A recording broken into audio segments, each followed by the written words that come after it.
புதிய கட்சி தொடங்குவது தொடர்பாக 10 நாளில் அறிவிப்பேன், பவர் ஸ்டார் சீனிவாசன் கூறினார். சட்டமன்ற தேர்தலில் போட்டியிடுவது தொடர்பாக புதிய கட்சி ஆரம்பிப்பது தொடர்பாக 10 நாளில் அறிவிப்பேன் என நடிகர் பவர் ஸ்டார் சீனிவாசன் தெரிவித்தார். சென்னை போரூரில் தனியார் நிறுவனம் ஒன்றில் நடிகை பவர் ஸ்டார் சீனிவாசன் திறந்து வைத்தார். பின்னர் செய்தியாளர்களிடம் பேசிய அவர், 2026ஆம் ஆண்டு சட்டமன்ற தேர்தலில் போட்டியிடுவது தொடர்பாக புதிய கட்சி தொடங்குவது தொடர்பாக இன்னும் 10 நாளில் அறிவிப்பேன். தற்போது நடந்து கொண்டிருப்பது நல்லாட்சிதான். இதே ஆட்சி மீண்டும் தொடர வேண்டும். கண்டிப்பாக தற்போதுள்ள முதலமைச்சர் ஸ்டாலின் மீண்டும் முதலமைச்சராக தொடர்வார். நடிகர் என்ற முறையில் விஜயுடன் அண்ணன் தம்பியாக இருப்போம். ஆனால் மக்களுக்கு நல்லாட்சி கொடுக்க போவது திமுக மட்டும்தான். நல்லாட்சி நடக்கும் திமுக மீது அவதிங்கு பரப்புவதற்காக போதைப் பொருள் அதிகம் விற்கப்படுவதாக பழி சுமத்தப்படுகிறது என்று தெரிவித்தார். ஷாப் ஒன்று திறந்திருக்காரு, கேஷ் ஃபிஷ்னு.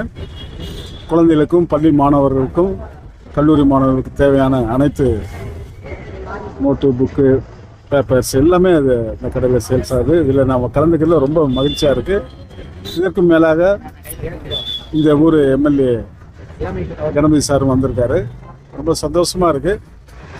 இந்த ஷாப்பு வந்து மேலும் மேலும் சென்னையில் பல பிரான்ச்சு திறந்து பெரிய நிறுவனமாக வர்றதுக்கு என்னுடைய நெஞ்சார மனதார வாழ்த்துக்களை சொல்கிறேன்.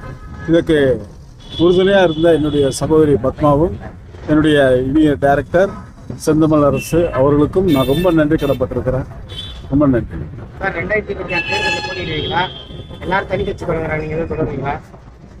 இன்னும் கொஞ்சம் நாள் ஆகட்டுமே, நான் சொல்கிறேன். இன்னும் ஒரு 10 நாள் சொல்லிடுறேன். அறிவிக்கிறேன் கண்டிப்பாக.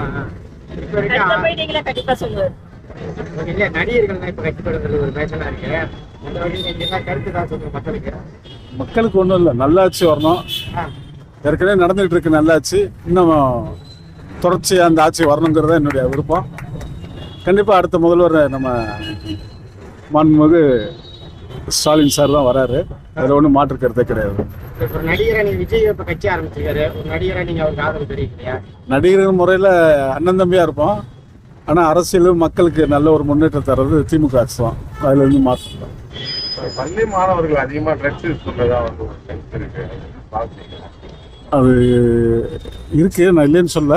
பட் அதை வந்து கண்ட்ரோல் பண்ணிடலாம். ஏன்னா கண்ணுக்கு தெரியாத இடத்துல சில இடத்துல நடக்கிறதெல்லாம் நம்ம கண்டுபிடிக்க முடியாது. கண்டிப்பாக போலீஸ் அதுக்கு தகுந்த நடவடிக்கைலாம் எடுத்துக்கிட்டு இருக்கிறாங்க.